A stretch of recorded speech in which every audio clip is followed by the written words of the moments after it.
देश और दुनिया की तमाम छोटी और बड़ी खबरों के लिए हमारे चैनल को सब्सक्राइब करना न भूलें और बेल का बटन जरूर दबाएं। नमस्कार दोस्तों, स्वागत है आपका देश लाइव में और आपके साथ मैं हूं आशी मातियाकी। दोस्तों, आज की दुनिया में एक पत्रकार का एक बयान सिर्फ शब्द नहीं होता है, वो लोकतंत्र की असली सेहत का टेस्ट भी होता है। जब जॉन हार्वुड जैसे वरिष्ठ अमेरिकी पत्रकार खुलकर कहते हैं कि अमेरिका का राष्ट्रपति दुनिया को गंभीर नुकसान पहुंचा रहा है, तो ये सिर्फ आलोचना नहीं बल्कि एक स्थापित परंपरा का हिस्सा है, जहां मीडिया सत्ता से डरता नहीं है, उसे चुनौती देता है, सवाल करता है। लेकिन यही सवाल भारत के संदर्भ में भी उठता है। क्या यहाँ कोई मुख्यधारा का पत्रकार इतनी खुली और तीखी आलोचना कर सकता है? तो दोस्तों, आज इसी गंभीर सवाल पर होगी चर्चा में आगे बढ़ूं उससे पहले आप लोगों से अपील, इंसाफ की आवाज को बुलंद करने के लिए और सच्ची पत्रकारिता के लिए हमारा यानी देश लाइव का सहयोग करें। साथ ही डिस्क्रिप्शन में दिए गए लिंक को ओपन कर ज्वाइन बटन दबाकर आप हमसे यानी देश लाइव से सीधा जुड़ सकते हैं। तो दोस्तों, वापस आज की चर्चा पर लौटते हैं। और जब दुनिया से इस तरह की तस्वीर सामने आती है, वैश्विक स्तर पर जब ये सवाल पूछा जाता है, तो मन में सवाल खड़े होना लाजमी है भारतीय मीडिया को लेकर। इस सवाल को समझने के लिए हमें मौजूदा वैश्विक परिदृश्य, खासकर ईरान और यूनाइटेड स्टेट्स के बीच जो बढ़ते तनाव को गहराई से देखना होगा, उसे समझना होगा। ये सिर्फ एक कूटनीतिक टकराव नहीं है, बल्कि 1979 की इरानियन रिवॉल्यूशन के बाद से चली आ रही वैचारिक, सैन्य और आर्थिक लड़ाई का एक नया अध्याय है।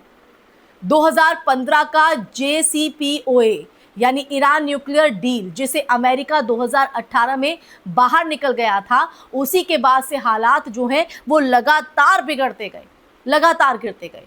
पूर्व अमेरिकी राष्ट्रपति डोनाल्ड ट्रंप की मैक्सिमम प्रेशर पॉलिसी के तहत ईरान पर कठोर आर्थिक प्रतिबंध लगाए गए, जिससे उसकी अर्थव्यवस्था पर गहरा असर पड़ा। अब इसके जवाब में ईरान ने यूरेनियम एनक्रिचमेंट को 60% तक बढ़ाया, जो कि वेपन्स ग्रेड 90% के बेहद करीब है। यह कदम अंतरराष्ट्रीय समुदाय के लिए एक बड़ा अलार्म था, संकेत था। दोस्तों, हाल ही के घटनाक्रम में स्थिति और विस्फोटक हो गई है।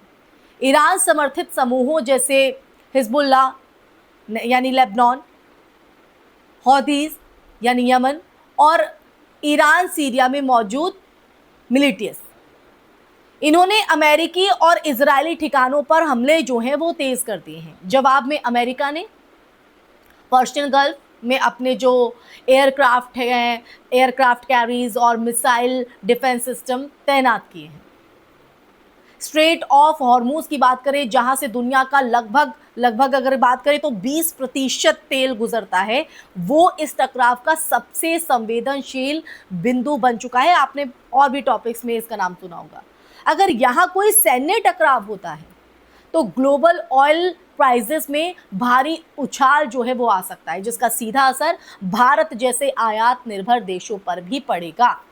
और इसी बीच इस्लामिक रिवोल्यूशनरी गार्ड कॉर्प्स यानी IRGC ने साइबर युद्ध की भी चेतावनी दी है। एक और चुनौती सामने है। उन्होंने दावा किया है कि गूगल, एप्पल, IBM और टेस्ला जैसी कंपनियों को निशाना बना सकते हैं। ये एक और चुनौती यानी चौतरफा चुनौती यहाँ पर दिखाई पड़ रही है। ये संकेत है कि ये युद्ध सिर्फ मिसाइलों और बमों तक सीमित नहीं रहेगा, बल्कि डिजिटल इंफ्रास्ट्रक्चर पर भी हमला हो सकता है, जिससे बैंकिंग, एविएशन, कम्युनिकेशन सब प्रभावित हो सकते हैं। तो सिर्फ मिसाइलों से नहीं, इस तरह से भी इस युद्ध को लड़ा जाएगा। अब इस पूरे संदर्भ में जॉन हार्वुड का बयान समझाता है या समझ आता है कि जब सत्ता ऐसे फैसले ले रही हो जो वैश्विक अस्थिरता को बढ़ा सकते हैं, तब मीडिया की जिम्मेदारी होती है कि वो सवाल पूछे, पूरी पारदर्शिता के साथ तस्वीर को क्लैरिटी के साथ रखे। और अमेरिका में ये जो परंपरा है वो मजबूत है। वहाँ CNN, the New York times, Washington post, ये ऐसे संस्थान हैं जहां ओपनली, बिल्कुल खुले तौर पर सरकार की आलोचना कर सकते हैं, वो की जाती है। वाटरगेट स्कैंडल से लेकर इराक वॉर तक अमेरिकी मीडिया ने कई बार सत्ता को कटघरे में लाकर खड़ा किया है और सवाल पूछे हैं। और अब भारत पर आए तो, हमारे देश पर आए तो वहां बात करें, यहां मीडिया का एक बड़ा हिस्सा आज कॉरपोरेट ऑनरशिप। दोस्तों भारत की बात करें, हमारे देश की बात करें, यहां मीडिया का एक बड़ा हिस्सा आज कॉरपोरेट ऑनरशिप और गवर्नमेंट एडवर्टीजमेंट पर निर्भर है, डिपेंडेंट है। तो सवाल कैसे पूछे? 2023 से 24 के आंकड़ों की अगर बात करें तो उनके मुताबिक भारत सरकार हजारों करोड़ रुपए विज्ञापनों पर खर्च करती है, जो कई मीडिया हाउस की रेवेन्यू स्ट्रीम का एक बड़ा हिस्सा है। और इस आर्थिक निर्भरता का सीधा जो असर है वो एडिटोरियल इंडिपेंडेंस पर पड़ता है। दोस्तों समझ रहे हैं? इसके अलावा आप देखिए, लीगल प्रेशर भी एक बड़ा फैक्टर है। यूएपीए सेडिशन लॉज, यानी कि हालांकि सुप्रीम कोर्ट ने इसकी जो प्रक्रिया है उस पर रोक लगाई है। आईटी रूल्स, इन सब का जो इस्तेमाल है वो कई बार पत्रकारों और इंडिपेंडेंट वॉइसेस पर हुआ है। रिपोर्टर्स विदाउट बॉर्डर्स के वर्ल्ड प्रेस फ्रीडम इंडेक्स में भारत की रैंकिंग जो है वो लगातार नीचे रही है, जो इस चिंता को और मजबूत करता है। यानी इसका जो मतलब है, इसका मतलब ये नहीं कि भारत में कोई साहसी पत्रकार नहीं है, लेकिन मेन स्ट्रीम मीडिया में वो आवाज बहुत सीमित हो गई है। इंडिपेंडेंट डिजिटल प्लेटफॉर्म्स और यूट्यूब जर्नलिज्म की अगर हम बात करें तो इन्होंने इस गैप को भरने की कोशिश की है, इस खाई को पाटने की कोशिश की है। उसमें देश लाइव का नाम भी आता है, लेकिन उनकी रीच और रिसोर्सेज अभी भी कहीं ना कहीं ट्रेडिशनल मीडिया से कम है। ईरान अमेरिका टकराव जैसे वैश्विक संकट के समय ये फर्क स्पष्ट हो जाता है। जब दुनिया युद्ध के मुहाने पर खड़ी हो तब मीडिया का काम सिर्फ सूचना देना नहीं, बल्कि सत्ता के फैसलों की जांच करना भी होता है। अगर ये भूमिका कमजोर पड़ती है, वीक होती है, तो मिस इंफॉर्मेशन और प्रोपेगेंडा तेजी से फैलता है, जो हमारे लिए, हमारे देश के लिए घातक हो जाता है। दोस्तों इसीलिए दोस्तों आखिर में बस ये कहना होगा कि ये जो बहस है, ये जो डिबेट है, सिर्फ अमेरिका बनाम भारत की नहीं है, बिल्कुल भी नहीं है। ये उस मूल सवाल की है कि लोकतंत्र में मीडिया की भूमिका क्या होनी चाहिए।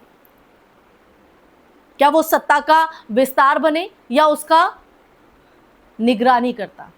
क्योंकि इतिहास इस बात का गवाह है कि जब पत्रकारिता सवाल पूछना छोड़ देती है तब फैसले बिना जवाबदेही के लिए जाते हैं, और जब फैसले बिना जवाबदेही के लिए जाते हैं तब उनके परिणाम सिर्फ एक देश नहीं, पूरी दुनिया को भुगतने पड़ते हैं। दोस्तों पूरी दुनिया को। इसी के साथ दोस्तों इस चर्चा में फिलहाल के लिए बस इतना ही। ये वीडियो आपको कैसी लगी, ये जो सच आपके सामने रखा है, इस पर आपका नज़रिया क्या है? भारतीय मीडिया को आप किस तरह से देखते हैं? और ये जॉन हार्वुड की तरफ से जो सवाल खड़ा किया गया है, ये आपको क्या समझ में आता है?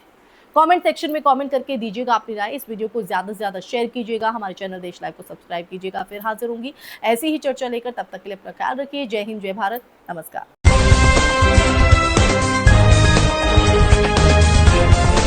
देश और दुनिया की तमाम छोटी और बड़ी खबरों के लिए हमारे चैनल को सब्सक्राइब करना न भूलें और बेल का बटन जरूर दबाएं।